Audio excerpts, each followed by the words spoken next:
Start करते हैं। और आज की इस क्लास में आप सभी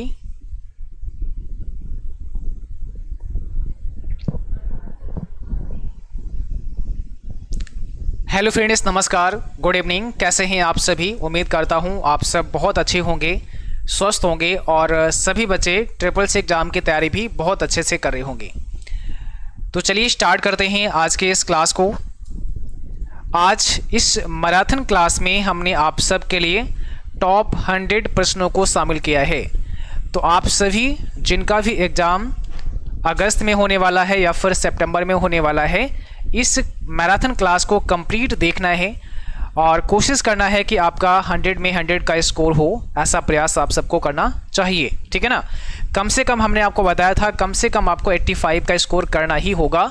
85 से कम का स्कोर नहीं करना है किसी को। तो 85 कम से कम आपको स्कोर करना होगा इस क्लास के अंदर। चलिए स्टार्ट करते हैं। और इस क्लास को स्टार्ट करने से पहले आप सभी को बता दें, अगर आप ट्रिपल सी एग्ज़ाम के लिए सितंबर का बैच ज्वाइन करना चाहते हैं तो इस बैच पर अभी आप सभी को महा डिस्काउंट मिल रहा है। मेन अभी इस बैच को मात्र 299 में आप ले सकते हैं। आज के बाद ये ऑफ़र एक्सपायर हो जाएगा। तो आप सभी को triple C by fishery mobile application पर जाना है और जैसे ही आप triple C by fishery mobile application पर जाएंगे, वहाँ पर आपको पेड कोर्सेज़ का एक ऑप्शन मिलेगा। इस पेड कोर्सेज़ पर आपको क्लिक करना है और ट्रिपल सी सितंबर का बैच आपको बाय करना है। आज रात 11 बजे तक आप इसे 299 रुपये में ज्वाइन कर पाएंगे। कल से इसका प्राइस फिर 399 का हो जाएगा। ओके, तो समय रहते आपको इस बैच को भी ज्वाइन कर लेना है। चलिए, आज का सबसे पहला प्रश्न आपके स्क्रीन पर आ चुका है। आप सबको जल्दी से जवाब करना है। इसमें कौन सा करेक्ट आंसर होगा? सभी को नमस्कार, गुड इवनिंग। और अभी पहला प्रश्न आपके स्क्रीन पर आया है। आपको बस प्रयास ही करना है कि हमें कम से कम मिनिमम 85 का स्कोर करना ही करना है। बाकी आगे और कर सकते हैं तो बहुत अच्छी बात है, ठीक है। अब देखो यहाँ पर क्या पूछा गया है आपसे। यहाँ पर आपसे पूछा गया है, आधुनिक कंप्यूटर, मॉनिटर और टेलीविज़न में आमतौर पर किस प्रकार की डिस्प्ले तकनीक का उपयोग किया जाता है। तो आमतौर पर यहाँ पर पूछा है किस प्रकार की डिस्प्ले टेक्निक का इस्तेमाल किया जाता है। इसमें कौन सा आपका करेक्ट आंसर हो जाएगा? आप सबको जल्दी से कमेंट बॉक्स में आंसर लिखना है। सही जवाब यहाँ पर कौन सा हो जाएगा?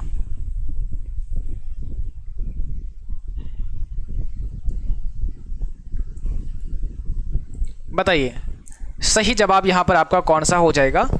देखिए, यहाँ पर जो आपका करेक्ट आंसर होगा, ऑप्शन नंबर क्या होगा? ऑप्शन नंबर बी होगा। आमतौर पर एलसीडी का इस्तेमाल होता है, लिक्विड क्रिस्टल डिस्प्ले जिसे बोलते हैं, तो आमतौर पर एलसीडी का इस्तेमाल होता है। ऑप्शन नंबर यहाँ पर आपका बी होगा। अगला सवाल देखो, पूछा क्या है, कंप्यूटर में सीडी या डीवीडी ड्राइव का उद्देश्य क्या है? सीडी डीवीडी ड्राइव का उद्देश्य क्या होता है? आंसर दीजिएगा। इसमें राइट आंसर आपका क्या हो जाएगा? सभी को सही सही जवाब देने की कोशिश करना है। इस क्लास में स्कोर कम से कम 85 प्लस आपको करना है।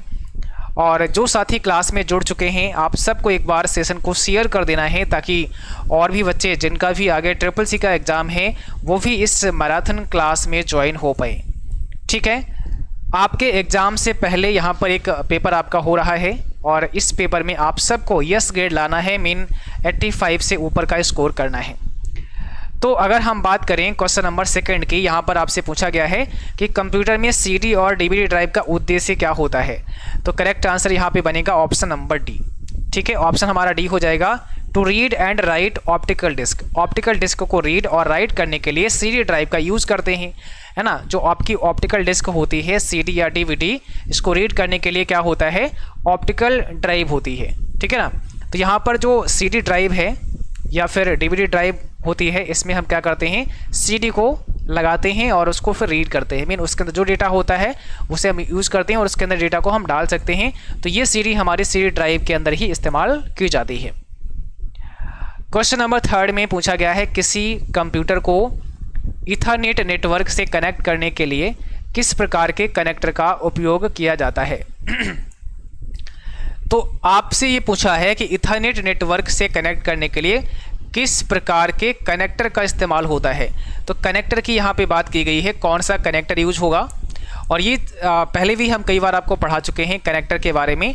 RJ45 कनेक्टर यहाँ पे यूज होगा, याद रखना है, RJ45 कनेक्टर यूज होता है ईथरनेट में। ओके, तो ऑप्शन नंबर यहाँ पर आपका डी हो जाएगा। क्वेश्चन नंबर 5 देखिए क्या कहता है, कंप्यूटर में साउंड कार्ड का क्या कार्य होता है। What is the function of a sound card in a computer? तो आपको बताना है कंप्यूटर में साउंड कार्ड का क्या कार्य होता है। करेक्ट आंसर दीजिएगा कमेंट बॉक्स में, जल्दी से बताएं इसमें सही जवाब क्या होगा आपका। आज आप सबको ना बहुत ही ध्यान से सभी प्रश्नों के जवाब करने हैं, बड़ा सोच समझ कर करने हैं। हमने लगभग सभी चैप्टर से टॉपिक क्वेश्चन लिए हैं, चाहे वो चैप्टर 1 हो, 2 हो, 4 हो, 6, 8, 9 कुछ भी हो, सभी से थोड़े थोड़े क्वेश्चन को यहाँ पे लिया गया है। ट्रू फॉल्स को भी लिया गया है। एक सिंपल पेपर बनाने की कोशिश की है आपके एग्ज़ाम से पहले। एक यहाँ पर एग्ज़ाम होगा आप सभी का, तो बस आप ही मान के चलो कि हमारा एक रियल एग्ज़ाम हो रहा है और आप देखिएगा इस रियल एग्ज़ाम में आप कितने स्कोर कर पा रहे हैं। इस बात को बस आपको चेक करना है। बहुत ही शांति से बस केवल आपको अपनी क्लास पर ध्यान देना है, बाकी के कमेंट वगैरह नहीं करना है, ठीक, केवल आपको आंसर बताने हैं। तो कंप्यूटर में साउंड कार्ड का क्या कार्य होता है ये आपसे पूछा है। यहाँ पर सही जवाब हो जाएगा to process audio signals for output speaker और हेडफोन्स। तो ऑप्शन नंबर सी यहाँ पे करेक्ट होगा। क्वेश्चन 5, कंप्यूटर की बूट प्रक्रिया को प्रबंधित करने और ऑपरेटिंग सिस्टम को आरंभ करने के लिए कौन सा घटक जिम्मेदार होता है, बताओ जरा।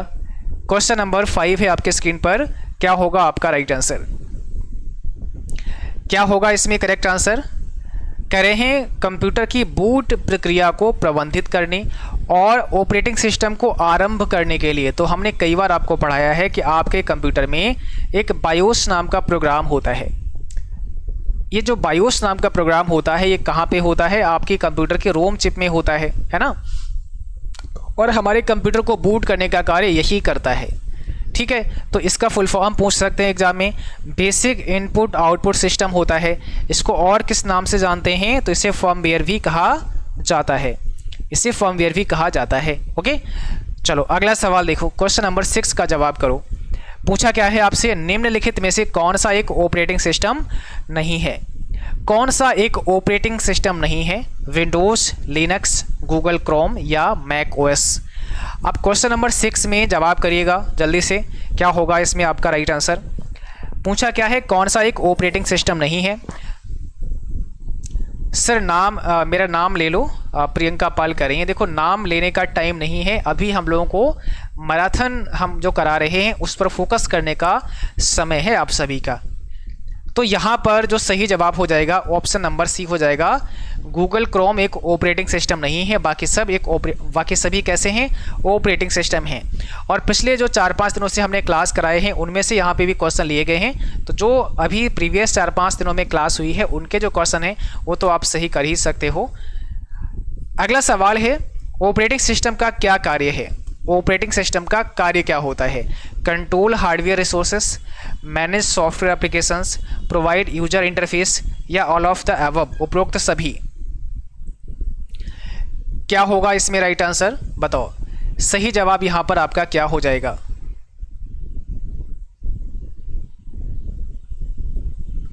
इसमें क्या होगा आपका करेक्ट आंसर, जल्दी से बताएं।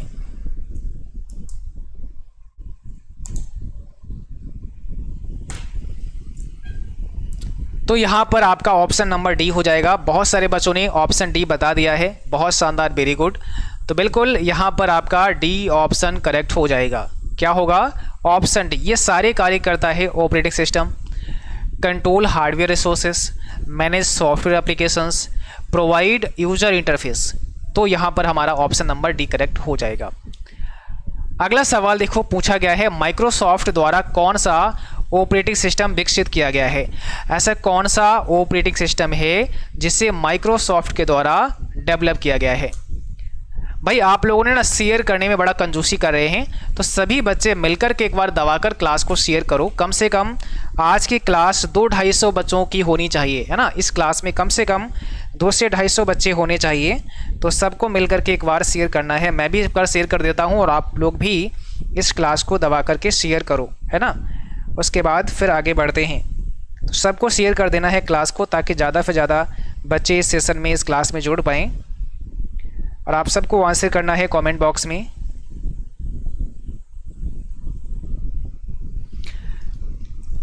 क्या होगा यहाँ पे आपका करेक्ट आंसर? माइक्रोसॉफ्ट द्वारा कौन सा ऑपरेटिंग सिस्टम विकसित किया गया है? ऑप्शन नंबर सी हो जाएगा, विंडोज़। विंडोज़ एक ऑपरेटिंग सिस्टम है जिसे माइक्रोसॉफ्ट के द्वारा विकसित यानी डेवलप किया गया है। ठीक है, अब विंडोज़ का कोई भी वर्जन हो सकता है, चाहे वो 7 हो, 10 हो, 11 हो, XP हो, विस्टा हो, कुछ भी हो, लेकिन विंडोज़ को डेवलप किसने किया है? माइक्रोसॉफ्ट के द्वारा डेवलप किया गया है। चलो अब देखो यहाँ पर अगला प्रश्न आपके सामने है, ऑपरेटिंग सिस्टम के संदर्भ में GUI का क्या मतलब होता है? ऑपरेटिंग सिस्टम के संदर्भ में GUI का क्या अर्थ होता है? बताइए, इसमें कौन सा आपका सही जवाब हो जाएगा? तो अगर हम GUI की बात करें, हाँ आज 100 क्वेश्चन होंगे। शिवानी चौहान करें सर 100 होंगे, बिल्कुल आज 100 क्वेश्चन आपके होने वाले हैं, क्योंकि आपके ट्रिपल सी एग्जाम में भी 100 प्रश्न आते हैं। तो ट्रिपल सी का एक कंप्लीट पेपर आज हमने रखा है जिसमें 100 प्रश्न हम लोग कराने वाले हैं आपको, है ना। तो GUI का मतलब यहाँ पर क्या होगा? ग्राफिकल यूजर इंटरफेस हो जाएगा। ऑप्शन नंबर बी करेक्ट होगा, ग्राफिकल यूजर इंटरफेस। अगला सवाल देखो, माउस से संबंधित सभी प्रकार की प्रॉपर्टीज़ को बदलने के लिए कंट्रोल पैनल के किस विकल्प का प्रयोग किया जाता है? क्या होगा इसमें करेक्ट आंसर?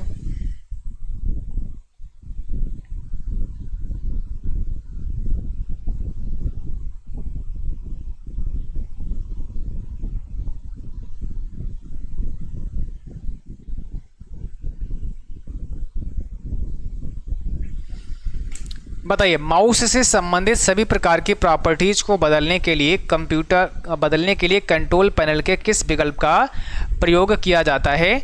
तो यहाँ पर ऑप्शन सी हो जाएगा, हार्डवेयर एंड साउंड। ठीक है, हार्डवेयर एंड साउंड के ऑप्शन पे हमें जाना होता है। अगला सवाल है, कौन सा ऑपरेटिंग सिस्टम लिनक्स कर्नेल पर आधारित है और स्मार्टफोन और टैबलेट के लिए डिज़ाइन किया गया है? तो स्मार्टफोन और टैबलेट के लिए डिज़ाइन किया गया है बट लिनक्स कर्नेल पर बेस्ड है। ऐसा कौन सा ऑपरेटिंग सिस्टम है? तो क्वेश्चन नंबर 11 आपके स्क्रीन पर है, आप सभी जवाब करेंगे। प्रश्न संख्या 11 का आपको आंसर देना है। क्या होगा आपका करेक्ट आंसर? जो नए साथी क्लास में जुड़े हैं सभी को गुड इवनिंग, और आप सभी को क्लास को शेयर कर देना है, लाइक कर देना है, और अगर आपने अभी तक चैनल को सब्सक्राइब नहीं किया है तो सभी को सब्सक्राइब करके भी बेल आइकन प्रेस कर लेना है ताकि नोटिफिकेशन क्लास के आप सबको मिलते रहें। तो सब्सक्राइब करके बेल आइकन भी आपको दबा लेना है। आपको चेक करना है, आपने बहुत सारे बच्चे ऐसे हैं जिन्होंने सब्सक्राइब नहीं किया है बट वो रेगुलर क्लास करते हैं, तो आप सबको सब्सक्राइब कर लेना चाहिए। ठीक है ना। अब देखो यहाँ पर अगर हम सही आंसर की बात करें तो एंड्रॉइड हो जाएगा। ध्यान रखना है, एंड्रॉइड आपका लिनक्स कर्नेल पर आधारित एक ऑपरेटिंग सिस्टम है जो स्मार्टफोन और टैबलेट के लिए है। तो फर्स्ट ऑप्शन हमारा करेक्ट होगा। अगला सवाल देखो, which command is used to shut down a computer running on window? Windows पर चलने वाले कंप्यूटर को बंद करने के लिए किस कमांड का इस्तेमाल किया जाता है? ये सवाल बहुत सिंपल है, आपको जल्दी से बताना है कमेंट बॉक्स में कि हम शट डाउन करने के लिए कौन सी कमांड इस्तेमाल करते हैं। तो इसमें राइट आंसर क्या हो जाएगा? ऑप्शन पहला ही हो जाएगा, शट डाउन। करेक्ट आंसर पहला ही हो जाएगा आपका, शट डाउन। अगला सवाल देखो, आधुनिक कंप्यूटर, मॉनिटर और टेलीविज़न में आमतौर पर किस प्रकार की डिस्प्ले तकनीक का उपयोग किया जाता है? ये सवाल ना रिपीट हो गया है, सॉरी इसके लिए। तो ये अच्छा, यहाँ पर ये जो हिंदी में लिखा ना ये गलत हुआ है, सॉरी ट्रांसलेशन गलत हुआ है, तो इसको हम कट कर देते हैं हिंदी वाले को। और यहाँ पे समझ लो, which generation of computer used vacuum tube for processing? यानी कौन सी जनरेशन में वैक्यूम ट्यूब का इस्तेमाल किया गया है? क्या पूछा है? कौन सी जनरेशन में वैक्यूम ट्यूब का इस्तेमाल किया गया है? तो आप सब जानते हैं कंप्यूटर की जो प्रथम पीढ़ी है, फर्स्ट जनरेशन है, उसमें वैक्यूम ट्यूब टेक्नोलॉजी का इस्तेमाल किया गया है। और आपके ट्रिपल्स एग्जाम में ये खूब पूछता है कि फर्स्ट जनरेशन में कौन सी टेक्नोलॉजी आई, सेकेंड में कौन सी आई, थर्ड में कौन सी आई, फोर्थ में कौन सी आई, एंड फिफ्थ जनरेशन में कौन सी टेक्नोलॉजी का इस्तेमाल किया गया। तो ये हर जनरेशन की टेक्नोलॉजी के बारे में आपको पता होना चाहिए। ठीक है, जैसे देखो यहाँ पे क्या पूछा है, दूसरी पीढ़ी के कंप्यूटर की प्राथमिक विशेषता क्या थी? ये आपसे पूछा गया है, प्राथमिक विशेषता क्या थी जो सेकेंड जनरेशन थी उसकी।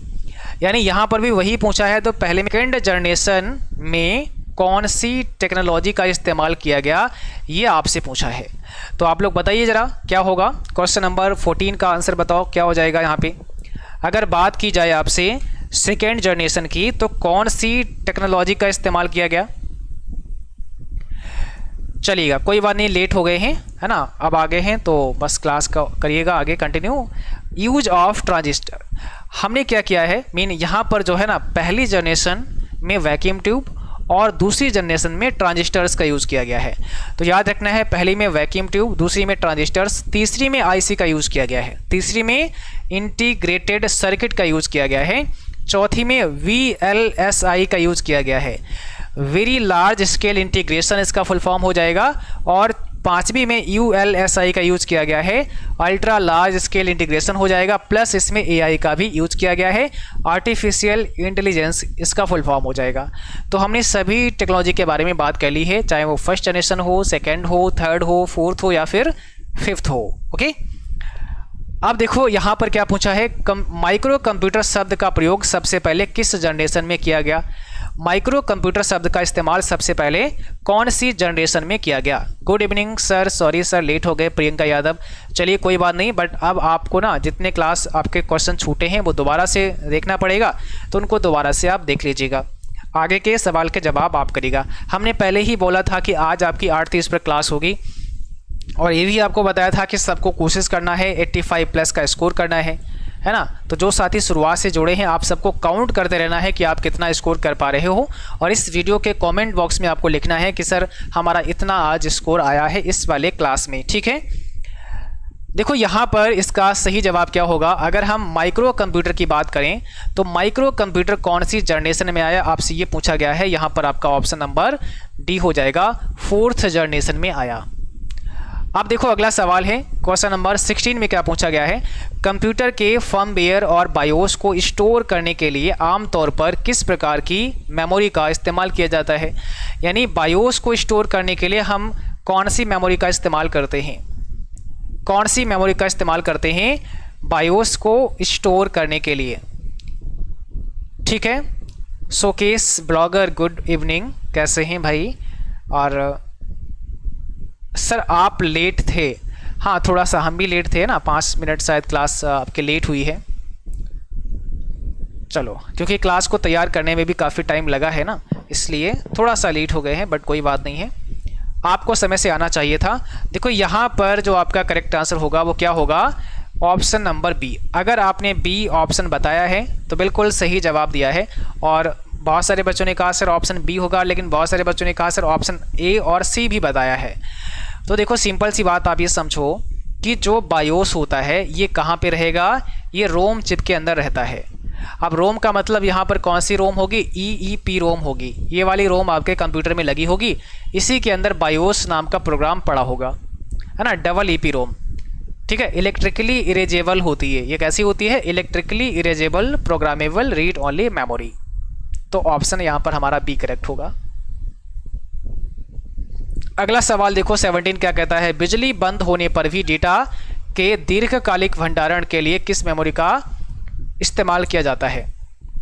विच memory type is used for long term storage of data even when the power is off. अगर पावर ऑफ हो जाती है और लंबे समय के लिए डेटा हमें स्टोर करना है तो हम कौन सी मेमोरी में डेटा को स्टोर करवाते हैं। अंजलि भारतवंशी कह रही हैं सर कितने घंटे की क्लास होगी। तो कम से कम 1 घंटे की क्लास चलेगी। 9:30 बजे क्लास आपकी ना 9:30 पर या फिर 9:45 पर ये क्लास आपकी फिनिश होने वाली है। तो 1-1.5 घंटे की क्लास आज हम कराएंगे आपको। यहाँ पर सही जवाब क्या होगा, ऑप्शन नंबर डी होगा, सेकेंडरी स्टोरेज। बिल्कुल सही जवाब दिया है, ऑप्शन हमारा डी यहाँ पे करेक्ट हो जाएगा। अगला सवाल देखो, कंप्यूटर सिस्टम में मेमोरी कंट्रोलर का उद्देश्य क्या होता है। मेमोरी कंट्रोलर का क्या उद्देश्य होता है।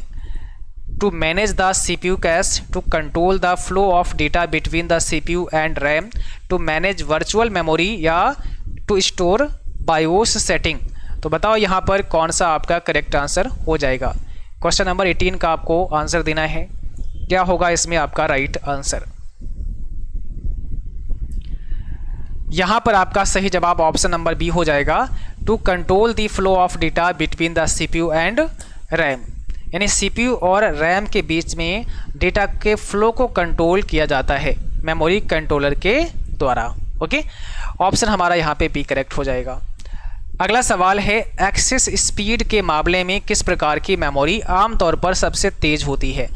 अगर हम एक्सेस स्पीड की बात करें तो किस प्रकार की मेमोरी आमतौर पर सबसे तेज़ होती है, सबसे फास्ट होती है, इसमें कौन सा करेक्ट आंसर होगा। एक बार में पूरे क्वेश्चन करा दीजिए सर अगस्त का, वही कर रहे हैं ना, वही कोशिश कर रहे हैं कि आपको एक बार में टोटल क्वेश्चन करा दें, टोटल का मतलब पूरा पेपर करा दें, वही कोशिश कर रहे हैं। देखो यहाँ पर सही आंसर क्या हो जाएगा, अगर हम स्पीड के मामले की बात करें तो सबसे फास्ट कौन सी होगी, यहाँ पर कैसे मेमोरी हो जाएगी। ऑप्शन हमारा यहाँ पे क्या होगा, ऑप्शन आपका यहाँ पे डी करेक्ट हो जाएगा।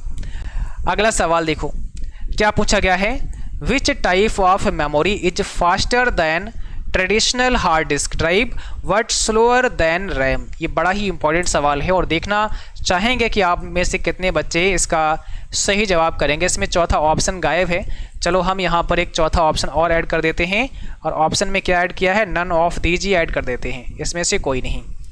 क्या कहा है, किस प्रकार की मेमोरी पारंपरिक हार्ड डिस्क ड्राइव से तेज लेकिन रैम से धीमी होती है। जरा समझाओ, रोम होगा, कैसे मेमोरी होगा, सॉलिड स्टेट ड्राइव होगा, या इसमें से कोई नहीं। क्या होगा इसमें करेक्ट आंसर। इस प्रश्न में अधिकांश बच्चे फंस सकते हैं, आप देखना होगा कि कितने बच्चे करेक्ट आंसर कर पाएंगे। आप देखो यहाँ पे 20 का आंसर आना शुरू हो गया है और अधिकांश बच्चों ने आंसर में सी भेजा है बट कुछ ने डी भेजा है। मोस्टली आपने ना सी बताया है और किसी ने डी बताया है। तो देखो जिन्होंने डी बताया है उनका तो गलत है, और जिन्होंने बी बताया है उनका भी गलत है, जिन्होंने बी आंसर बताया है उनका भी गलत है। तो सही किसका है, सही है सी बताने वालों का। ठीक है, सॉलिड स्टेट ड्राइव जिसने बताया उनका सही है। ऐसा कैसे हो गया, कह रहे हैं which type of memory is faster than traditional hard disk, यानी जो हमारी HDD होती है नॉर्मली जो हम यूज करते हैं, इससे फास्ट होती है, इससे क्या होती है, तेज होती है। हाँ ठीक है। फिर कह रहे हैं लेकिन रैम से धीमी होती है, तो रैम से स्लो कौन सी है, रैम से धीमी कौन सी है, और हार्ड डिस्क से फास्ट कौन सी है, तो वो हो जाएगी SSD सॉलिड स्टेट ड्राइव। कैसे यहाँ पे कर नहीं सकते हैं क्योंकि कैश मेमोरी रैम से भी फास्ट होती है, तो यहाँ पर क्या होगा, सॉलिड स्टेट ड्राइव हो जाएगा, SSD हो जाएगा। ठीक है, आपका सही आंसर डी होगा, सही आंसर सी होगा, ऑप्शन नंबर सी। ठीक है, 21 का जवाब करो, कंप्यूटर आर्किटेक्चर में मेमोरी मैपिंग का क्या उद्देश्य होता है। कंप्यूटर आर्किटेक्चर में मेमोरी मैपिंग का क्या उद्देश्य होता है, जरा बताओ इसमें सही जवाब क्या हो जाएगा। देखो भाई 213 बच्चे लाइव देख रहे हैं और 110 मात्र लाइक हैं, तो ऐसी बात तो अच्छी नहीं है ना। सबको लाइक करना है, एक बार लाइक का बटन दबाओ और आप जो ना लाइक फटाफट से सबको कर दीजिएगा। लाइक का बटन सभी को दबाना है ताकि मुझे पता चले कि ना आप सब जो है ना क्लास बड़ा मन से कर रहे हैं। यहाँ पर क्या पूछा है, कंप्यूटर आर्किटेक्चर में मेमोरी मैपिंग का उद्देश्य आपसे पूछा है, तो 21 का कौन सा करेक्ट आंसर आपका हो जाएगा। यहाँ पर ऑप्शन नंबर बी आपका करेक्ट होगा। ठीक है, ऑप्शन बी आपका राइट हो जाएगा, to assign memory address to specific memory location, to assign memory address to specific memory location. 22 में क्या पूछा है, लिनक्स में फाइलों को कॉपी करना है तो कौन सी कमांड यूज करेंगे। कॉपी करने की कमांड आपसे पूछी है, तो 22 का जवाब करिएगा। लाइक कर दिया है सर, धन्यवाद। आप सबको लाइक करना है, शेयर करना है, इस काम में पीछे बिल्कुल भी नहीं रहना है। लाइक बहुत कम है ना, तो सबको लाइक करना है, जिन्होंने नहीं किया है आप लोग कर दीजिएगा। देखो यहाँ पर क्या पूछा गया है, लिनक्स में फाइलों को कॉपी करने के लिए किस कमांड का इस्तेमाल किया जाता है। तो करेक्ट आंसर आपका यहाँ पे क्या होगा, सॉरी यहाँ पर जो आपका करेक्ट आंसर होगा वो क्या हो जाएगा, ऑप्शन नंबर बी हो जाएगा। CP कमांड का यूज़ किया जाता है कॉपी के लिए। अगला सवाल है लिनक्स में किसी डायरेक्टरी को हटाना है तो क्या करोगे। किसी डायरेक्टरी को रिमूव करना चाहते हैं, हटाना चाहते हैं, तो कौन सी कुंजी इस्तेमाल कौन सी कमांड हमें इस्तेमाल करनी पड़ेगी। 22 आपके स्क्रीन पर चल रहा है, जल्दी से जवाब करिएगा, इसमें कौन सा आपका राइट आंसर हो जाएगा। देखो यहाँ पर आपका सही जवाब क्या होगा, ऑप्शन नंबर सी rm हो जाएगा, यानी रिमूव डायरेक्टरी हो जाएगा। किसी भी डायरेक्टरी को हटाने के लिए हमें rm कमांड यूज़ करना पड़ता है। अगला सवाल देखो, कह रहा है हेक्साडेसिमल नंबर सिस्टम में कौन से सिंबल होते हैं। अगर हम हेक्साडेसिमल नंबर सिस्टम की बात करें तो इसमें कौन से सिंबल इस्तेमाल किए जाते हैं। हेक्साडेसिमल नंबर सिस्टम में कौन से सिंबल इस्तेमाल किए जाते हैं। करेक्ट आंसर यहाँ पे क्या हो जाएगा, ऑप्शन नंबर सी हो जाएगा। 0 से 9 और ए से एफ तक के अल्फ़ाबेट होते हैं। तो इसमें टोटल जो कैरेक्टर की संख्या बनती है वो कितनी होती है, 16 होती है। और टोटल जितने कैरेक्टर होते हैं वही आपका बेस होता है, वही आपका आधार होता है। एग्जाम में पूछता है कि हेक्साडेसिमल नंबर सिस्टम का आधार बताओ, तो क्या बताओगे, जितने कैरेक्टर होंगे। 16 कैरेक्टर होते हैं तो आपका आधार भी 16 हो जाएगा। ठीक है, इसमें 0 से 9 और ए से एफ तक के कैरेक्टर होते हैं। इसी प्रकार से अगर आपसे डेसिमल की बात की जाए तो केवल 0 से 9 तक का डेसिमल होता है, यानी इसमें टोटल हमारे 10 डिजिट होते हैं, तो इसका बेस कितना हो गया, 10 हो गया। ऐसे अगर ऑक्टल की बात की जाए तो ऑक्टल में 0 से लेकर 7 तक के डिजिट होते हैं, तो बेस कितना हो गया, 8 हो गया। टोटल कैरेक्टर कितने बन गए, 8 बन गए। इसी प्रकार से बाइनरी नंबर सिस्टम की बात की जाए तो 0 से 1 होता है, इसमें केवल 2 ही आधार इसका होगा, क्योंकि 2 ही सिंबल इसमें यूज करते हैं, 2 ही कैरेक्टर इसमें यूज करते हैं, 0 और 1। अगला सवाल देखो, निम्न में से कौन सा इनपुट और आउटपुट डिवाइस ध्वनि को विद्युत ऊर्जा में रूपांतरित करता है। बताओ जरा क्या होगा इसमें करेक्ट आंसर। 25 का जवाब आपको करना है। 25 में कौन सा करेक्ट आंसर हो जाएगा।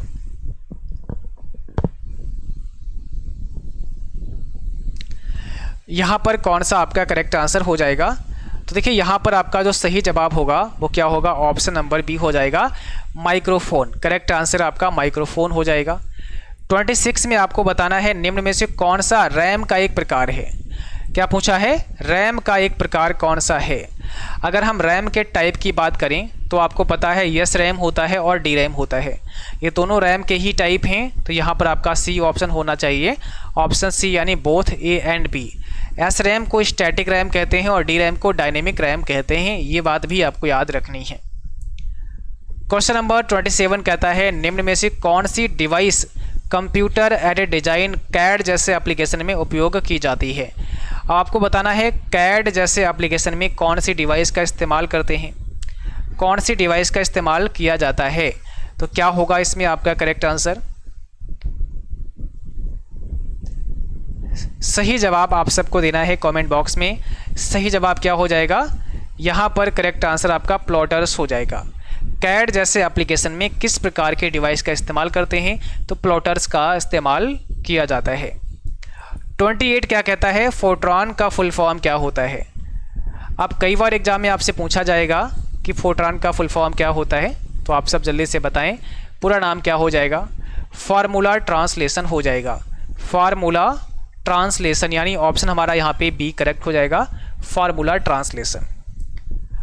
अगला सवाल है कंप्यूटर का कौन सा पार्ट भौतिक रूप से छुआ जा सकता है, यानी किस पार्ट को आप टच कर सकते हैं, छू सकते हैं। कंप्यूटर के किस पार्ट को आप टच या छू सकते हैं, तो क्या होगा इसमें राइट आंसर। अगर हम बात करें कि किस पार्ट को हम टच या छू सकते हैं, तो बहुत सिंपल है, हार्डवेयर हो जाएगा। ऑप्शन नंबर हमारा सी होगा, यहाँ पे हम हार्डवेयर को टच या छू सकते हैं। और जो सॉफ्टवेयर होता है उसको केवल हम महसूस कर सकते हैं, बट हम उसको छू नहीं सकते हैं। ठीक है, उसमें हम केवल काम कर सकते हैं। अगला सवाल है निम्न में से 2 गीगाबाइट के बराबर है। अगर हम 2 गीगाबाइट की बात करें, यानी 2 GB की बात करें, तो 2 GB के बराबर कौन सा होगा, बताओ।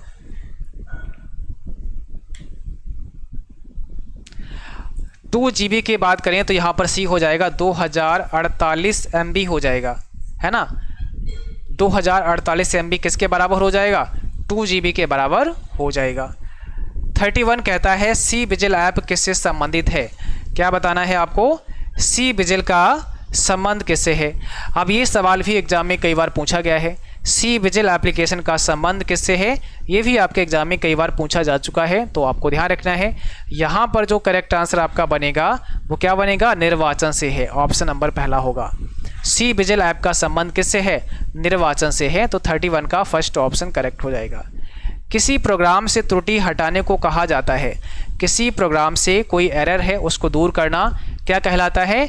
डिबगिंग कहलाता है। तो यहाँ पर हमारा सही जवाब क्या होगा? ऑप्शन सी हो जाएगा, डिबगिंग कहलाता है। अगला सवाल है, स्क्रीन पर सॉफ्टवेयर के छोटे चित्रीय रूप को क्या कहा जाता है? आपके कंप्यूटर डेस्कटॉप पर छोटे छोटे जो चित्र होते हैं उनको आप किस नाम से जानते हैं? उनको आप किस नाम से जानते हैं? सर ऑप्शन हिंदी में कर दीजिएगा।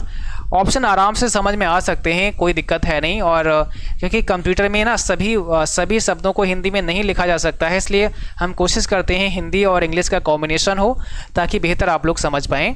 तो ऑप्शन में ऐसी कोई दिक्कत है नहीं, आप आसानी के साथ समझ सकते हैं। ठीक है। और एग्जाम में भी आपके दोनों टाइप से रहते हैं, हिंदी में भी रहते हैं और इंग्लिश में भी रहते हैं। बट कुछ चीज़ें ऐसी होती हैं जो हिंदी में भी हैं बट उसके बावजूद भी वो इंग्लिश में ही लिखी जाती हैं। तो यहाँ पर आपका ऑप्शन पहला हो जाएगा आइकन। क्या हो जाएगा? आइकन आपका करेक्ट आंसर हो जाएगा। अब जैसे आइकन की बात करें तो अगर हिंदी में आएगा तो भी यहाँ पर आइकन ही लिखा जाएगा, वो भी ऐसे हिंदी में आइकन लिखा जाएगा। ठीक है।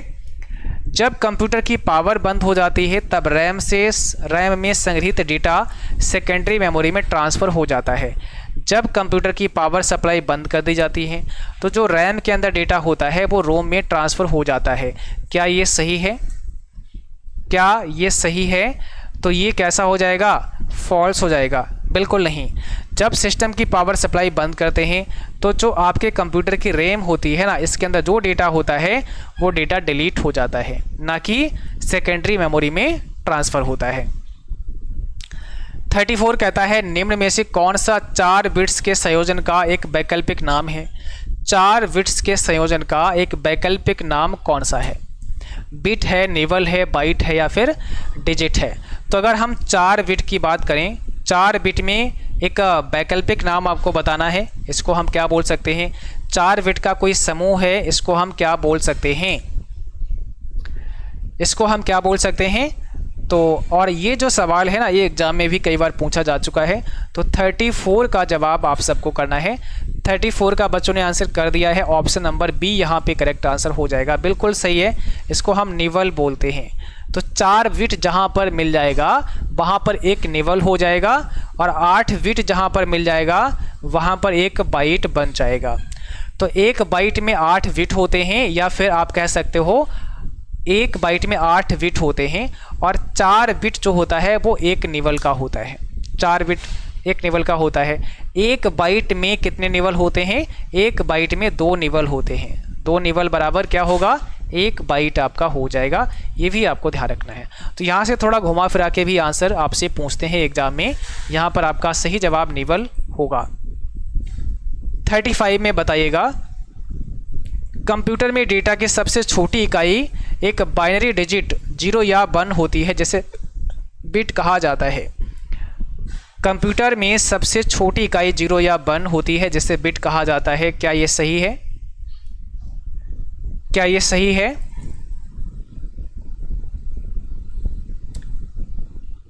टाइटेनियम आर्मी करे सर मेरा नाम नहीं लेते हैं। भाई आपका नाम बोल दिया है ना।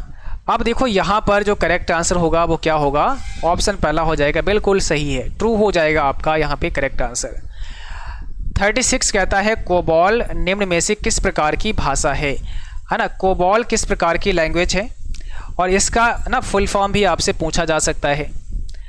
तो अगर हम कोबॉल की बात करें, ये किस प्रकार की लैंग्वेज है? ऑप्शन यहाँ पर हमारा पहला ही करेक्ट हो जाएगा, हाई लेवल प्रोग्रामिंग लैंग्वेज है। और इसका फुल फॉर्म होता है common business oriented language. Common business oriented language, ये फुल फॉर्म याद रखना है। और यह एक हाई लेवल प्रोग्रामिंग भाषा है। अगला सवाल 37 कहता है, अनुराग भारत द्वारा निर्मित एक सुपर कंप्यूटर है। क्या ये सही है? यानी अनुराग जो है वो एक सुपर कंप्यूटर है जिसे भारत के द्वारा डेवलप किया गया, जिसे भारत में डेवलप किया गया।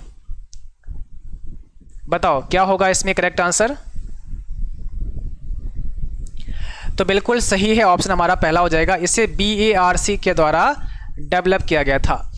अनुराग भारत का एक सुपर कंप्यूटर है जो VARC के द्वारा डेवलप किया गया है, यहाँ पर आपका ट्रू हो जाएगा। भाभा एटॉमिक रिसर्च सेंटर के द्वारा इसको डेवलप किया गया था। ठीक है। 38 में आपको बताना है जावा को सन माइक्रोसिस्टम कंपनी ने डेवलप किया है। जावा प्रोग्रामिंग लैंग्वेज को सन माइक्रोसिस्टम के द्वारा डेवलप किया गया था। तो क्या हो जाएगा इसका सही जवाब, कमेंट बॉक्स में सबको लिखना है। राइट आंसर यहाँ पे क्या हो जाएगा, राइट आंसर यहाँ पर आपका ऑप्शन पहला हो जाएगा, बिल्कुल सही हो जाएगा। फर्स्ट ऑप्शन यहाँ पे करेक्ट है। अगला सवाल है, कंप्यूटर का कंट्रोल यूनिट भाग केंद्रीय नाड़ी तंत्र कहलाता है। कंप्यूटर का जो कंट्रोल यूनिट का पार्ट होता है वो क्या होता है, सेंट्रल नर्वस सिस्टम होता है आपके कंप्यूटर का। तो यहाँ पर भी आपको ट्रू करना है, पहला ऑप्शन करेक्ट है। अगला सवाल है, कैसे मेमोरी का एक्सेस सबसे कम समय में होता है, या एक्सेस समय सबसे कम होता है। जो कैसे मेमोरी होती है उसका एक्सेस टाइम सबसे कम होता है बाकी की अपेक्षा। तो ज़रा बताओ यहाँ पर 40 में क्या होगा, करेक्ट आंसर कौन सा हो जाएगा। यहाँ पर आपका जो सही जवाब होगा ऑप्शन नंबर पहला होगा, बिल्कुल सही है। एक्सेस टाइम सबसे कम किसका होता है, कैसे मेमोरी का होता है। ठीक है, जल्दी से इसको एक्सेस किया जा सकता है। मशीनी भाषा मशीन पर निर्भर नहीं है, कह रहे हैं मशीन लैंग्वेज जो है वो मशीन पर डिपेंड नहीं है। तो क्या होगा इसमें करेक्ट आंसर, ऑप्शन यहाँ पर आपका बी होगा, फिर फॉल्स हो जाएगा। मशीन भाषा मशीन पर डिपेंड होती है, यहाँ दिया है नहीं होती है, तो इसलिए हमें फॉल्स करना पड़ेगा। 42 कहता है, स्कैनर हस्तलिखित या मुद्रित अवतरण को डिजिटल इमेज बनाकर मेमोरी में स्टोर करता है। स्कैनर हस्तलिखित या मुद्रित अवतरण को डिजिटल इमेज बनाकर मेमोरी में स्टोर करता है। अब इसका जवाब ट्रू फॉल्स में आपको करना है। तो क्या हो जाएगा इसमें आपका राइट आंसर, जल्दी से बताएं। सही जवाब यहाँ पर क्या हो जाएगा, देखो अगर हम स्कैनर की बात करें तो स्कैनर क्या करता है, हस्तलिखित यानी हाथ से कुछ लिखा है या कोई प्रिंटेड है उसको इमेज बनाकर मेमोरी में स्टोर करवा देता है। तो बिल्कुल सही है, पहला यहाँ पे हो जाएगा, यानी हम उसको डिजिटल फॉर्म में फिर से ला सकते हैं। कोई प्रिंटेड है, जैसे आपने कोई नोट्स प्रिंट किए हैं, आपका कोई फ़ोटो है, सिग्नेचर है, तो इसको हम ना कंप्यूटर से स्कैन कर सकते हैं। मीन हम स्कैनर में रखेंगे और फिर स्कैन करेंगे तो वो फाइल हमारे सिस्टम में आ जाएगी। ठीक है, तो ऑप्शन यहाँ पे पहला हो जाएगा। लिब्रे ऑफिस राइटर टेक्स्ट को सेंटर करने के लिए क्या शॉर्टकट की यूज़ करते हैं। अगर हम राइटर की बात करें तो कैसे हम किसी टेक्स्ट को सेंटर में अलाइन कर सकते हैं, कैसे हम किसी टेक्स्ट को सेंटर में अलाइन कर सकते हैं, कंट्रोल ई दबा करके। कंट्रोल ई से क्या कर सकते हैं, हम उसको सेंटर में ला सकते हैं। कंट्रोल के साथ में अगर आप एल प्रेस करते हैं तो लेफ़्ट में ला सकते हैं। कंट्रोल के साथ में अगर आप आर प्रेस करते हैं तो राइट में ला सकते हैं। कंट्रोल के साथ में अगर आप जे प्रेस करते हैं तो जस्टिफाई किया जा सकता है। तो ये शॉर्टकट की सभी आपको याद होनी चाहिए, ये बहुत इंपॉर्टेंट हैं। और आज हमने Libre office writer, Libre office Calc और लिब्रे ऑफिस इम्प्रेस की शॉर्टकट की आपके टेलीग्राम चैनल पर भेज दी हैं। आई होप आप में से बहुत सारे बच्चों ने वो सभी जो शॉर्टकट की हैं उनको अच्छे से पढ़ लिया होगा, समझ लिया होगा। जिन्होंने नहीं पढ़ा है आप टेलीग्राम को चेक कर सकते हैं और वहाँ पर हमने लिंक भेजा है, वहाँ से आप लोग पढ़ सकते हैं। लिब्रे ऑफिस राइटर में टेक्स्ट को फाइंड एवं रिप्लेस करने के लिए क्या शॉर्टकट की होती है। आप किसी टेक्स्ट को फाइंड या फाइंड एंड रिप्लेस करना चाहते हैं तो हमें क्या करना पड़ेगा। फाइंड एंड रिप्लेस की जो शॉर्टकट की होती है वो क्या होती है, कंट्रोल के साथ में एच दबाना होता है। बट केवल फाइंड की बात करें तो कंट्रोल के साथ में हमें एफ प्रेस करना होता है। दोनों इंपॉर्टेंट हैं, अक्सर आपके एग्जाम में पूछा जाएगा। लिब्रे ऑफिस राइटर में टेक्स्ट को जस्टिफाई करना है तो क्या करोगे, टेक्स्ट को जस्टिफाई करना है तो क्या करोगे। अभी अभी हमने control L, control R, control J और कंट्रोल ई के बारे में बताया है, तो जस्टिफाई का कंट्रोल जे यहाँ पर हो जाएगा। कंट्रोल जे किसका हो जाएगा, जस्टिफाई का हो जाएगा।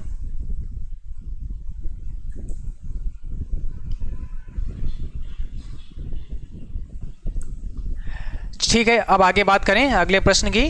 अगला सवाल देखो 46 में देखो क्या पूछा है, स्पेल चेक के लिए कौन सी फंक्शन की का इस्तेमाल करते हैं। अगर हमें स्पेलिंग चेक करना है तो हम कौन सी फंक्शन की का इस्तेमाल करते हैं, तो ध्यान रखना है F7 यहाँ पे हो जाएगा, 46 का F7 हो जाएगा, ठीक है ना। स्पेल चेक करने के लिए F7 का यूज किया जाता है।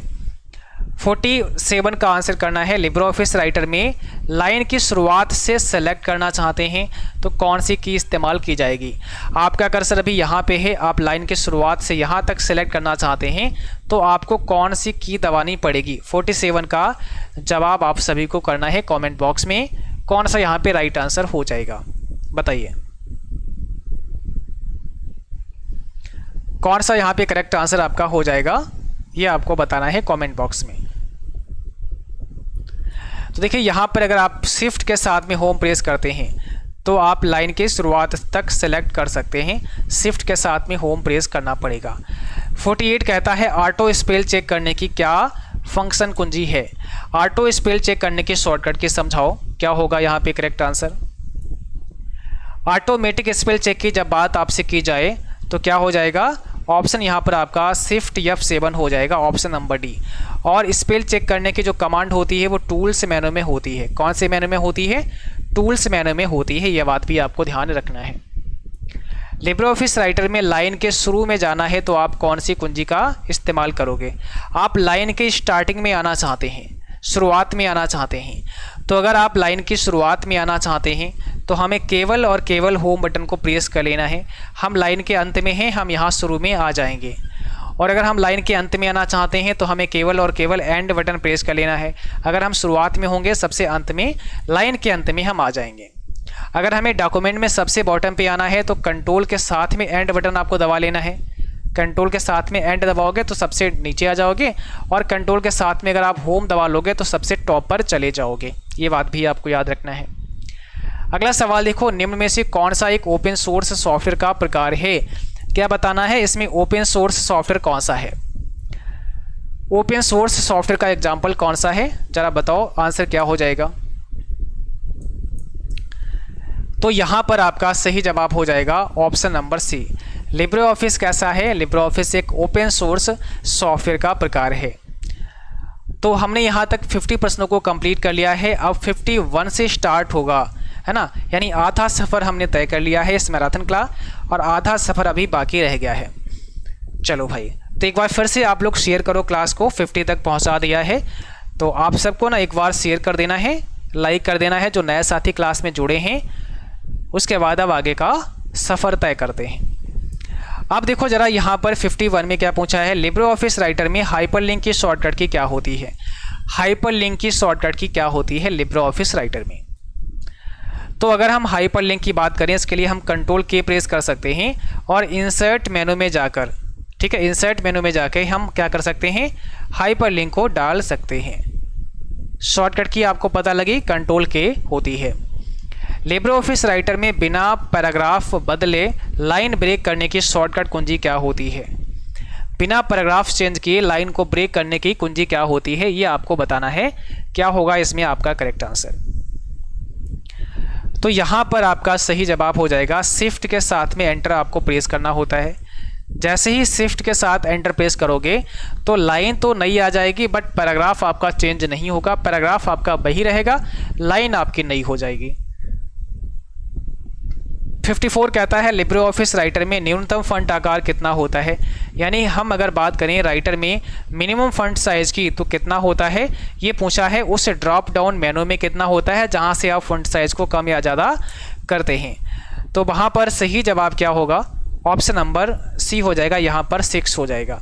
मिनिमम फॉन्ट साइज हमारा 6 होता है और अधिकतम कितना होता है, अधिकतम आपका 96 होता है उस ड्रॉप डाउन मेनू के अंदर। लिब्रे ऑफिस राइटर में अधिकतम फॉन्ट आकार होता है, मैक्सिमम कितना होता है, तो अभी मैंने बता ही दिया है 96 होता है। अगला सवाल, एमएस वर्ड और लिब्रे ऑफिस राइटर में सबसे नीचे दिखाई देता है उसे क्या कहते हैं। एमएस वर्ड और राइटर में जो सबसे नीचे होता है आपके डॉक्यूमेंट में उसे आप क्या बोलते हैं। तो अगर हम राइटर विंडो की बात करें, राइटर विंडो में जो सबसे बॉटम पे आपको मिलता है जहां पर राइट साइड में जूम दिया होता है, है ना, राइट साइड में क्या होता है, जूम दिया होता है और उस पर डिटेल रहता है कितने कैरेक्टर आपने लिखे हैं, कितने वर्ड्स आपने लिखे हैं। तो वो सारी जानकारी कहाँ पे होती है, वो सारी जानकारी स्टेटस बार पर होती है। तो 56 का अगर आपने सी ऑप्शन दिया है, बिल्कुल सही जवाब दिया है यहाँ पर एक बच्चे ने, हाँ बहुत शानदार, वेरी गुड। तो यहाँ पर आपका सी ऑप्शन हो जाएगा टास्क बार। अब देखो अगले सवाल का जवाब करना है 57। क्या पूछा गया है, एक्सेल समीकरण लिखा है इक्वल नॉट 10 ग्रेटर देन 11 का मान आपको बताना है। तो क्या होगा इसमें करेक्ट आंसर, इसमें सही जवाब आप सबको देना है। क्या होगा यहाँ पे आपका राइट आंसर, क्या कह रहा है, नॉट लगा हुआ है यहाँ पे, इक्वल नॉट, उसके बाद 10 ग्रेटर देन 11, ठीक है। अब इसको आप क्या करोगे, ट्रू करोगे कि फॉल्स करोगे। तो देखो जब नॉट लग जाता है तो ट्रू वैल्यू फॉल्स हो जाती है और फॉल्स वैल्यू ट्रू हो जाती है। तो यहाँ पर देखो ये वैल्यू कैसी है, 10 ग्रेटर देन 11, ये वैल्यू हमारी फॉल्स है, बट नॉट लग गया है तो इसको हमें क्या करना पड़ेगा, ट्रू करना पड़ेगा। बहुत सिंपल है, यहाँ पर हमको ट्रू कर देना है। कैल्क में किसी सेल के कंटेंट को फॉर्मेट एज नंबर करना है तो क्या शॉर्टकट की यूज़ करोगे।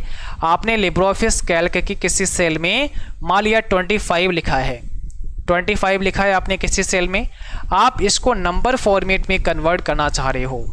तो नंबर फॉर्मेट में कन्वर्ट करने के लिए हमें कौन सी शॉर्टकट कुंजी इस्तेमाल करनी पड़ेगी। तो यहाँ पर बताओ ज़रा क्या हो जाएगा आपका करेक्ट आंसर, कंट्रोल शिफ्ट और बन होता है। नंबर फॉर्मेट में कन्वर्ट करवाना है तो कंट्रोल शिफ्ट और बन हमें प्रेस कर देना होगा, तो ये नंबर फॉर्मेट में आ जाएगा, ठीक है। चलो भाई अगले सवाल का जवाब करो। 59 आपके स्क्रीन पर है। पूछा गया है वर्कबुक में वर्कशीटों का क्रम हम बदल सकते हैं। जो हमारी वर्कशीट होती है क्या उसके क्रम को हम चेंज कर सकते हैं। जैसे पहले वर्कशीट हमने ऐड की, फिर दूसरी ऐड की, फिर तीसरी ऐड की, तो जो तीसरी ऐड की क्या उसको पहला वाला बना सकते हैं और फर्स्ट वाली वर्कशीट को हम क्या लास्ट वाली वर्कशीट बना सकते हैं। तो ऐसा पॉसिबल हो सकता है, यानी यहाँ पर हमारा ट्रू हो जाएगा। यहाँ पर पूछा गया है फार्मूला बार में एक्टिव सेल का नाम प्रदर्शित होता है। आपकी जो एक्टिव सेल होती है उसका क्या नाम है वो फार्मूला बार में दिखाई देता है। तो यहाँ पर क्या हो जाएगा, यहाँ पर आपका फॉल्स हो जाएगा। ध्यान रहे एक्टिव सेल यानी जो सेल आपने क्लिक की है, जिस सेल पर आप हैं उस सेल का नाम दिखेगा फार्मूला बार में, सॉरी उस सेल का नाम दिखेगा नेम बॉक्स में। कहाँ दिखेगा, नेम बॉक्स में दिखेगा। तो फिर इसमें क्या दिखेगा, फार्मूला बार में क्या दिखेगा, उस सेल के अंदर जो फार्मूला लगाया है आपने या जो कंटेंट लिखा है, दोनों में से एक, या तो फार्मूला दिखेगा या उसका कंटेंट दिखेगा, ठीक है। तो फार्मूला या कंटेंट हमें फार्मूला बार में दिखता है और नेम बॉक्स में हमारा सेल का नाम दिखाई देता है। अगर किसी सेल का फॉर्मेट डेट हो तो उसमें प्रविष्ट की गई संख्या को डेट मान लिया जाता है। जैसे मान लिया लिब्रियोफिस कैल्क में या एक्सेल में आप काम कर रहे हैं और जब कैल्क या एक्सेल में आप काम करते हैं तो वहाँ पर किसी सेल का जो फॉर्मेट था वो डेट था, तो कोई नंबर आपने टाइप किया वो डेट में कन्वर्ट हो जाएगा।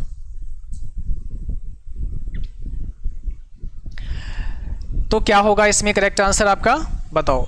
यहाँ पर सही जवाब क्या हो जाएगा, ऑप्शन पहला हो जाएगा, बिल्कुल सही है। अगर फॉर्मेट पहले से डेट लगा हुआ है तो जो नंबर टाइप करेंगे वो आपका डेट हो जाएगा। किसी सेल को एडिट करने की शॉर्टकट की क्या होती है। अगर हम किसी सेल को एडिट करना चाहते हैं, मीन उस सेल में हमने जो भी लिखा है उसमें कुछ बदलाव करना चाहते हैं, तो हम कैसे एडिट कर सकते हैं। यहाँ पर सही जवाब क्या हो जाएगा, ऑप्शन नंबर पहला हो जाएगा। अगर हम किसी सेल को एडिट करना चाहते हैं तो F2 कुंजी हमें दबानी होती है। क्या दबाना होगा, F2 कुंजी हमें दबानी होती है। यहाँ पर आपसे पूछा गया है कैल्क में सबसे अंतिम रो पर जाना है तो कौन सी शॉर्टकट की का इस्तेमाल करोगे। लिब्रियोफिस कैल्क में सबसे अंतिम अगर आपको रो पर जाना है तो कौन सी शॉर्टकट की का इस्तेमाल करोगे। तो ध्यान रहिए ये सवाल काफ़ी इंपॉर्टेंट है। अगर हम सबसे बॉटम पे आना चाहते हैं तो कंट्रोल के साथ में डाउन एरो की हमें प्रेस करना होगा। कंट्रोल के साथ डाउन एरो की प्रेस करके हम सबसे बॉटम पे आ सकते हैं, लिब्रियोफिस कैल्क में सबसे नीचे आ सकते हैं। कैल्क में फुल स्क्रीन जूम करने की शॉर्टकट कुंजी क्या होती है। आप फुल स्क्रीन जूम कैसे कर सकते हैं, क्या होगा इसका शॉर्टकट की, क्या होगा इसका शॉर्टकट की। तो यहाँ पर सही जवाब हो जाएगा कंट्रोल शिफ्ट और जे। क्या होगा, कंट्रोल शिफ्ट और जे, ऑप्शन नंबर बी करेक्ट होगा। अगला सवाल देखो, यहाँ पर क्या पूछा गया है, 65 में कैल्क में कुल कितने प्रकार के चार्ट को हम इंसर्ट करा सकते हैं। तो कैल्क में टोटल कितने टाइप के चार्ट को हम इंसर्ट करा सकते हैं, इसका आंसर आपको देना है। देखिए बहुत ही कम ऐसे बच्चे होते हैं जो प्रॉपर क्लास ले सकते हैं, नहीं तो बच्चे आते हैं जाते हैं, 10 मिनट क्लास कर ली फिर चले गए, 5 मिनट फिर क्लास कर ली फिर चले गए, ऐसा होता है ना जो आप देख रहे हैं, है ना। और बहुत ही बहादुर वो बच्चे होंगे जो इस मैराथन क्लास में बिल्कुल अंत तक जाएंगे, बिल्कुल लास्ट तक जाएंगे। ठीक है, चलिएगा। तो देखो यहाँ पर जो आपका करेक्ट आंसर हो जाएगा वो क्या हो जाएगा, ऑप्शन बी हो जाएगा। 10 प्रकार के चार्ट हम लिब्रे ऑफिस कैल्क में ऐड करवा सकते हैं, 10 प्रकार के चार्ट को हम डाल सकते हैं। स्प्रेडशीट के लिए निम्न में से कौन सा मान्य नहीं है, what if analysis, goal seeking, mail merge या फिर सॉर्टिंग। तो स्प्रेडशीट के लिए कौन सा मान्य नहीं है, कौन सा वैलिड नहीं है, इसका जवाब क्या है। स्प्रेडशीट में ना मेल मर्ज कमांड नहीं होता है, तो ये मान्य नहीं है, ऑप्शन यहाँ पर आपका सी करेक्ट है। कैल्क में सेल इंसर्ट करने की शॉर्टकट कुंजी क्या होती है। मान लिया आप लिब्रे ऑफिस कैल्क में कोई एक नई सेल को इंसर्ट करना चाहते हैं, तो उसकी शॉर्टकट की क्या होगी। लेफ्ट थंब के जगह पर राइट थंब अपलोड हो गया है, कोई बात नहीं, अब हो गया है तो ठीक है ना। वैसे आपको लेफ्ट वाला ही करना चाहिए था, लेकिन हो गया है तो कोई ऐसी दिक्कत होगी नहीं, काम आपका हो जाएगा। अब देखो यहाँ पर सही जवाब क्या हो जाएगा, कैल्क में सेल इंसर्ट करने की शॉर्टकट की क्या होती है, कंट्रोल के साथ में हमें क्या करना पड़ेगा, प्लस दबाना पड़ेगा। तो कंट्रोल प्लस से हम सेल को इंसर्ट करवा सकते हैं और कंट्रोल माइनस से हम क्या कर सकते हैं, डिलीट करवा सकते हैं। दोनों शॉर्टकट की बहुत इंपॉर्टेंट है। एक सेल या सेल की रेंज को कोई नाम भी हम दे सकते हैं, जैसे आपने ना कोई 4, 5, 6 सेल का एक रेंज सेलेक्ट कर लिया है और उसका आप नाम देना चाह रहे हो, उस पूरी रेंज का कोई नाम आप देना चाह रहे हो, तो क्या आप ऐसा कर सकते हो। तो इसका जवाब होगा यस, आप सेल रेंज का नाम दे सकते हो, पहला ऑप्शन यहाँ पे करेक्ट हो जाएगा। कैल्क सीट A3:A6 क्या दर्शाता है, A3 लगा है, मानिए A3 लिखा है, कॉलन लगा है, A6 लिखा है, तो इसका क्या मतलब हुआ, ये क्या रिप्रेजेंट करता है।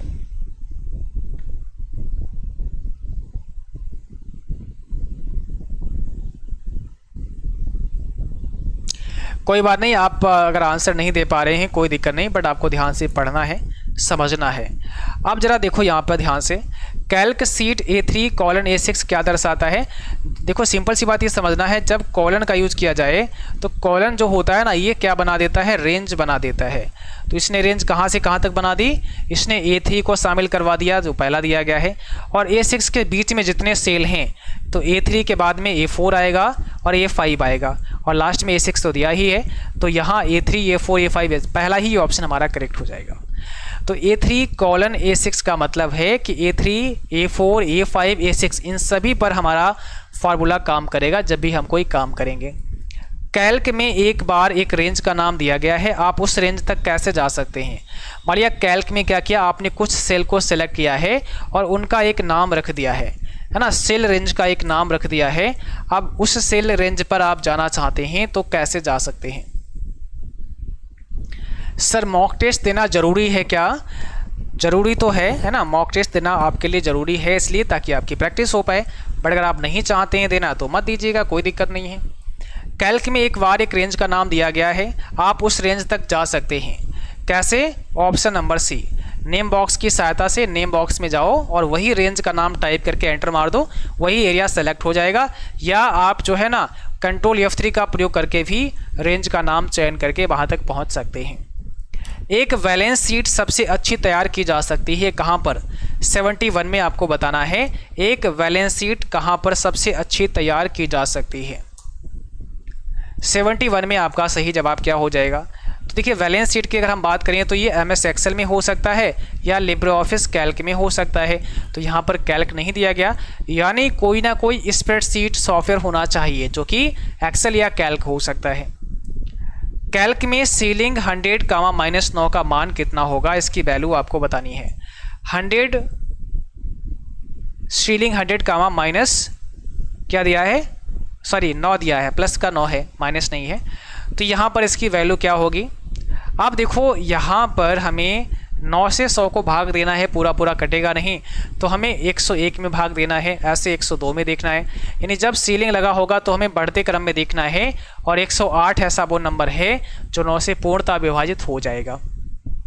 कैल्क पाइवट टेबल का समर्थन करता है। लिब्रे ऑफिस कैल्क में पाइवट टेबल जो है ना वो होती है।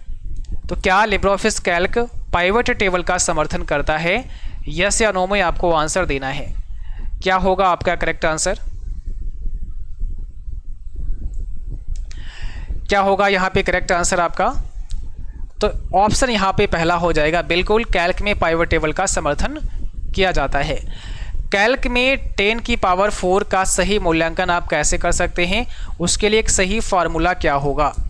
10 की पावर 4 के लिए एक सही फार्मूला क्या होगा, ये आपको समझाना है। बताओ जरा। लाइक और शेयर सबको मिलकर के करना है, ठीक है? तो सभी बच्चे लाइक शेयर पर भी ध्यान देंगे। यहाँ पर सही जवाब क्या होगा? इक्वल पावर 10 यानी अगर हम 10 की पावर 4 की बात करें तो इसको कैसे लिख सकते हैं? इक्वल का सिंबल लगाना है, पावर लिखना है, ब्रैकेट को स्टार्ट करना है, 10, 4 लिखोगे तो इसका मतलब 10 की पावर 4 का जो आंसर आएगा वही इसका आंसर आएगा। आपको एंटर मारना है और बस आंसर सीधे आपके सामने आ जाएगा। कैल्क में फंक्शन विजार्ड ओपन करने के लिए क्या शॉर्टकट की होती है? फंक्शन विजार्ड ओपन करने की शॉर्टकट कुंजी क्या होती है लिब्रे ऑफिस कैल्क में? जरा समझाओ इसमें क्या होगा आपका राइट आंसर।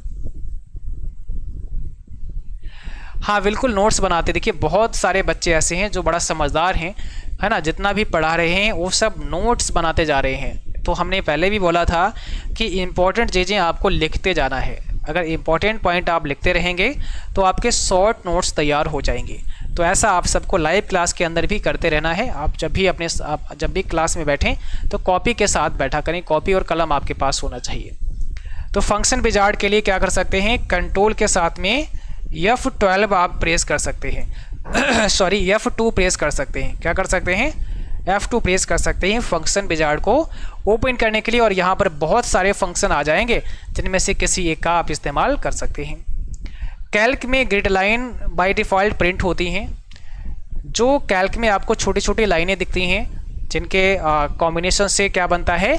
सेल बनता है। तो जो कॉलम एंड रोज आपको दिखते हैं, क्या आप उनको प्रिंट करवा सकते हैं?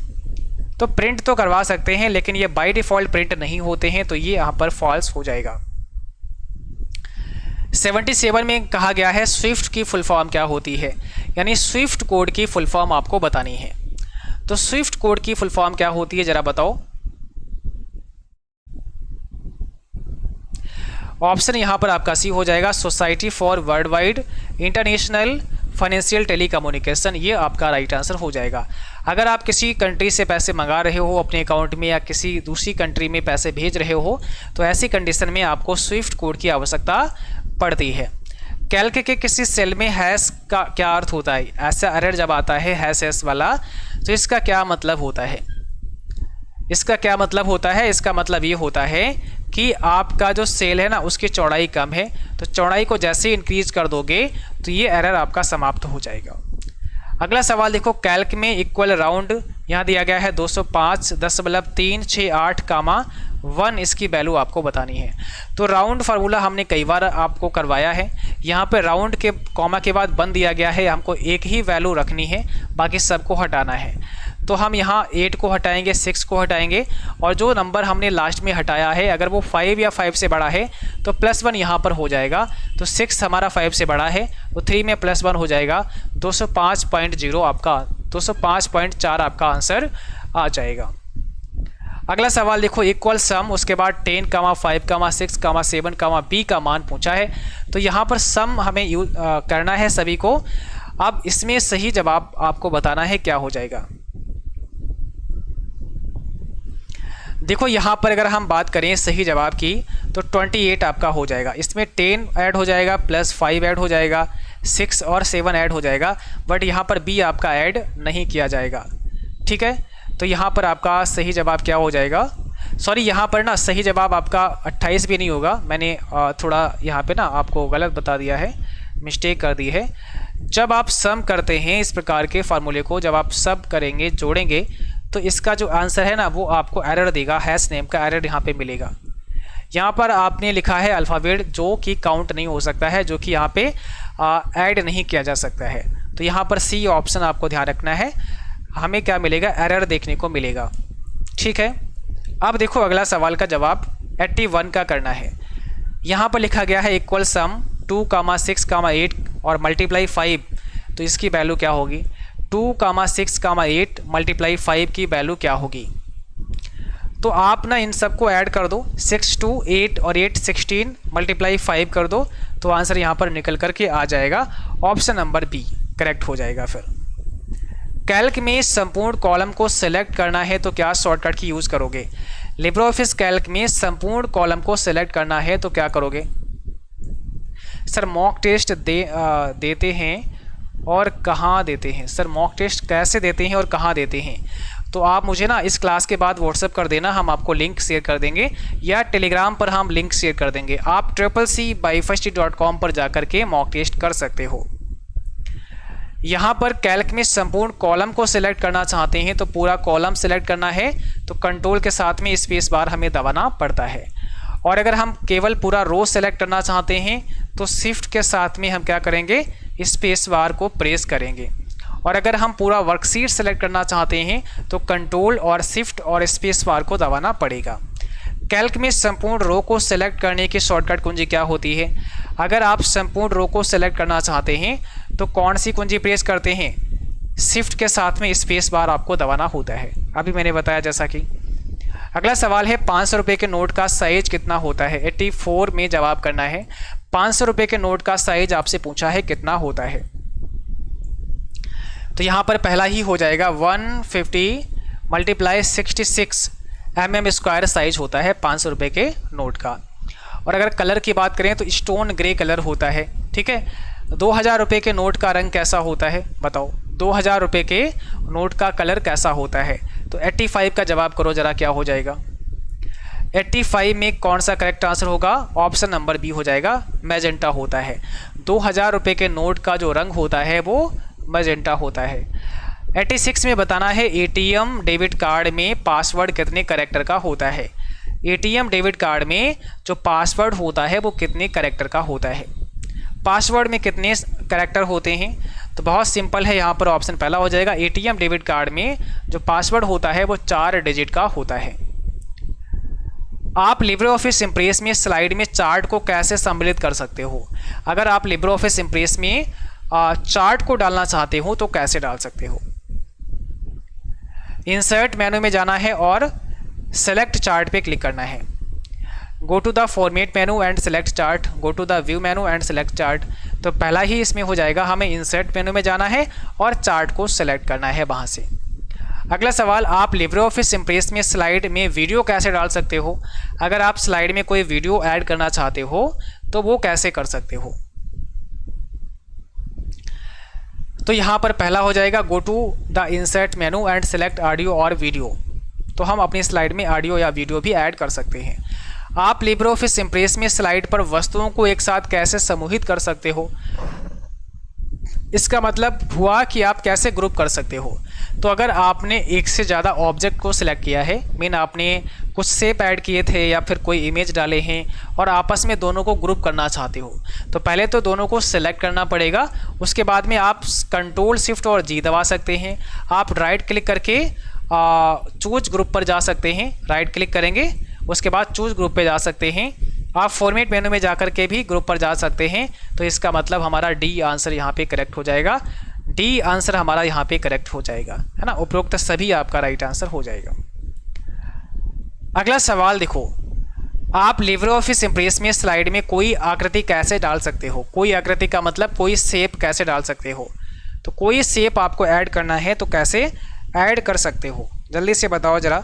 यहाँ पे आंसर आपका क्या हो जाएगा। कोई अगर हम शेप ऐड करना चाहते हैं तो इसके लिए फिर ऑप्शन हमें सी आंसर करना पड़ेगा। बोथ ए एंड बी दोनों सही जवाब हैं ऊपर के, तो सी ऑप्शन हमारा करेक्ट हो जाएगा।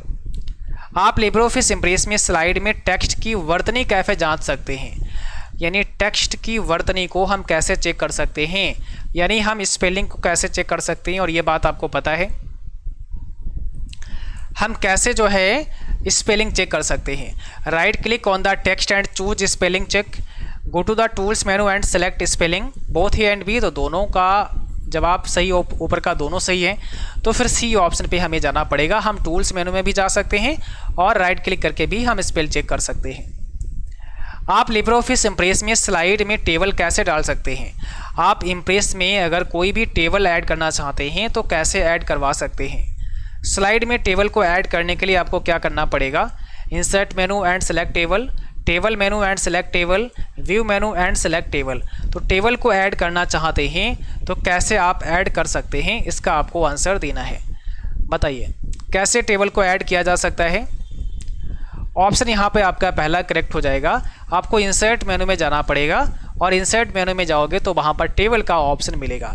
देखो लिब्रे ऑफिस राइटर में टेबल का अलग ही मेनू होता है, बट यहाँ पर इम्प्रेस में मेनू नहीं होता है। इंसर्ट में जाकर के आपको टेबल का ऑप्शन देखने को मिलेगा। आप किसी अन्य लिब्रे ऑफिस इम्प्रेस प्रेजेंटेशन से स्लाइड कैसे आयात कर सकते हैं। मीन अगर आपने लिब्रे ऑफिस इम्प्रेस में कोई स्लाइड तैयार की है और पहले से कोई बना के रखी थी, तो उस वाली स्लाइड को कैसे आप अपने इस वाले लिब्रे ऑफिस इम्प्रेस में ला सकते हो, मीन कैसे उसको आयात कर सकते हो, कैसे उसको इंपोर्ट करा सकते हो।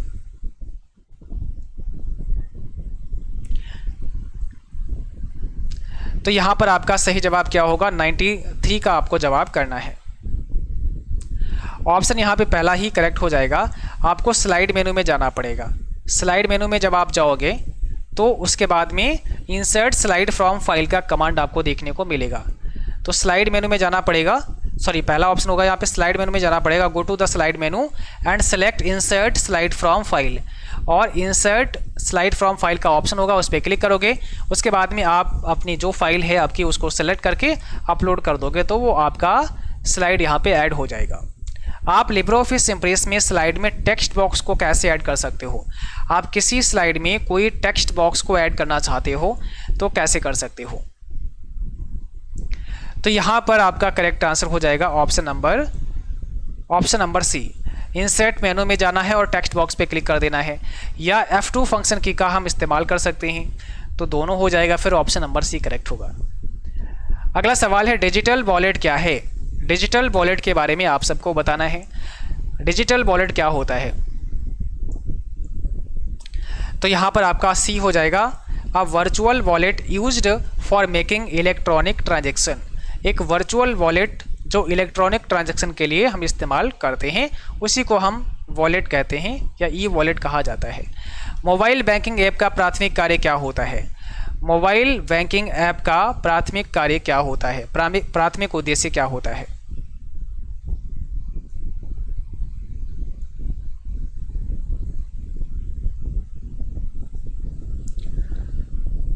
बताइए 96 का जवाब करेंगे आप सभी बच्चे जो भी क्लास में लाइव हैं। यहाँ पर आपका सही ऑप्शन कौन सा होगा, सी हो जाएगा। ठीक है, तो सही ऑप्शन हमारा यहाँ पे सी हो जाएगा। To enable users to make payments and manage their accounts. 97 में क्या पूछा है, SQL का फुल फॉर्म पूछा है। तो SQL का मतलब क्या होता है, स्ट्रक्चर्ड क्वेरी लैंग्वेज, यानी फर्स्ट ऑप्शन यहाँ पे आपका राइट हो जाएगा। निम्नलिखित में से कौन सा क्लाउड स्टोरेज सेवा का उदाहरण नहीं है। कौन सा ऐसा है जो क्लाउड स्टोरेज सेवा का एग्जाम्पल नहीं है, बताओ जरा। गूगल ड्राइव, ड्रॉपबॉक्स, आई क्लाउड या माइक्रोसॉफ्ट वर्ड। कौन सा ऐसा है जो क्लाउड स्टोरेज सेवा का उदाहरण नहीं है, यहाँ पर आपका हो जाएगा माइक्रोसॉफ्ट वर्ड। करेक्ट आंसर आपका डी हो जाएगा। 99 में क्या पूछा है, 246.346, 2 की वैल्यू क्या होगी, जरा बताओ। इस सवाल का जवाब क्या होगा, इस प्रश्न का आंसर क्या होगा, जल्दी से कमेंट बॉक्स में लिखो। तो देखो यहाँ पे 2 ही तो स्थान आपको रखने हैं, राउंड ऑफ करना है, 2 स्थान आपको रखने हैं। 6 को यहाँ से हटा देना है। जब 6 को हटाओगे तो 4 में +1 करना पड़ेगा, क्योंकि 6 5 से बड़ा है। तो 4 में +1 करोगे तो 3 और 5 यानी 2 4 6.35 आ जाएगा। ऑप्शन हमारा यहाँ पे बी करेक्ट हो जाएगा। ऑप्शन कौन सा करेक्ट होगा, ऑप्शन हमारा 99 का बी करेक्ट हो जाएगा। अब आज का सबसे अंतिम प्रश्न आपसे क्या पूछा है, इंस्टाग्राम पर कितनी देर का वीडियो रिकॉर्ड करके आप अपलोड करवा सकते हैं। तो आज का अंतिम प्रश्न का जवाब जल्दी से बता दो भाई, उसके बाद क्लास को समाप्त करते हैं। क्या होगा इसमें आपका राइट आंसर? और सभी को कमेंट बॉक्स में लिखना है कि आपने आज की इस क्लास में कितना स्कोर किया है, ये भी आपको कमेंट बॉक्स में बताना है। देखो यहाँ पर सही जवाब क्या हो जाएगा, ऑप्शन पहला हो जाएगा 60 सेकेंड, यानी 60 सेकेंड। 60 सेकेंड की वीडियो को हम इंस्टाग्राम पर अपलोड कर सकते हैं। ऑप्शन हमारा यहाँ पे पहला करेक्ट हो जाएगा। चलिए आज की क्लास में बस इतना ही। उम्मीद करता हूँ क्लास आप सबको अच्छी लगी होगी। क्लास अच्छी लगी हो इसको लाइक कर देना है, सभी को शेयर कर देना है, ठीक है। और जो साथी नए हैं आप सबको सब्सक्राइब करके बेल आइकन भी प्रेस कर लेना है, ताकि नोटिफिकेशन भी क्लास के आप सभी को मिलते रहें। इस क्लास का पीडीएफ अभी CCC बाईफर्स्टडी मोबाइल एप्लीकेशन पर आ जाएगा, वहाँ से आप जो है पीडीएफ को डाउनलोड कर सकते हो। ओके, बाकी ये पीडीएफ हम वेबसाइट पर भी डाल देंगे और उसके बाद में आपके टेलीग्राम चैनल पर भी आ जाएगा, तो वहाँ से भी आप इस पीडीएफ को डाउनलोड कर पाओगे। टेलीग्राम पर आपका कल पीडीएफ मॉर्निंग में आएगा और आज अभी कुछ समय के बाद में एप्लीकेशन पर पीडीएफ आ जाएगा, वहाँ से आप डाउनलोड कर सकते हैं। मेरा 90 स्कोर गया है, मोहम्मद रेहान कह रहे हैं, आपको बहुत बहुत बधाई इसके लिए। और सबको लास्ट में कमेंट बॉक्स में लिखना है कितना स्कोर गया है, ठीक है। बाकी इस पीडीएफ का अभी जो है ना हम लिंक ऐड कर देंगे एप्लीकेशन पर, वहाँ से आप लोग डाउनलोड कर पाएंगे। चलिए आज के लिए बस इतना ही। सभी को लाइक करके जाना है, जो साथी क्लास कंप्लीट कर चुके हैं उन सभी बच्चों को लाइक करके जाना है जिन्होंने नहीं किया है। ओके, तो आज की क्लास में बस इतना ही। थैंक यू फॉर वॉचिंग और मिलते हैं कल सुबह 7:30 बजे। तब तक के लिए थैंक यू, बाय बाय।